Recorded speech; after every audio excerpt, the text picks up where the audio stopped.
Okay, I put these here so that you could recognize that the third term is 73 and the sixth term is 55, and that basically gives us two coordinate points to try and create that equation.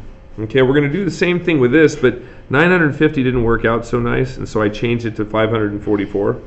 So one thing we can consider is that the first term is 68, and the fourth term is 544. Now those are weird numbers, but if we create a table and we look at these numbers closer, n and t of n, it'll hopefully have a little bit more of a meaning to it. So we're going to start with 0 because that's going to be a big part of writing our equation. Our equation, that is t of n is equal to a times b to the n power, where first, second, third, and fourth term are given. Or not given, but we'll have to find it. So the first term is 68 and the fourth term is 544. Again, not numbers that are really familiar with, but we should be able to find out what we can multiply 68 by over and over again to get 544. And to do that, if we take the 544 and divide it by 68, that's 8. In other words, multiplying this by 8 will get us straight there. But we have to do that over the course of 3 steps.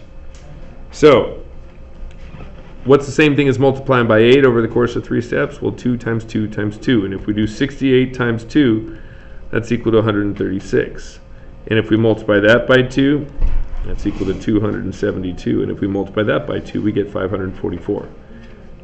With that in mind, if we go back one step and divide this by 2, we end up with a 34.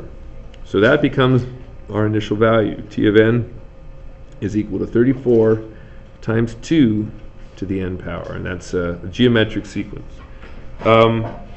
And the 16th term of this sequence, if we know that from 2 we're going to 11 and then to 20, we're increasing by 9 each time, right? Increasing by 9. So our equation is going to be 9n plus the 0 term, and not necessarily the initial value, but the 0 term is 9 units before. So if we go back 9, we'll be at -7. So plus a -7 is one way of thinking about that, or you can just say -7. But the 16th term, we're going to plug that into right there. And if we do 9 times 16 minus 7, well, that's going to give us 9 times 16 minus 7. That's going to be 100, or that's going to be 96 minus 7, which is equal to 89. So 89 is the 16th term. And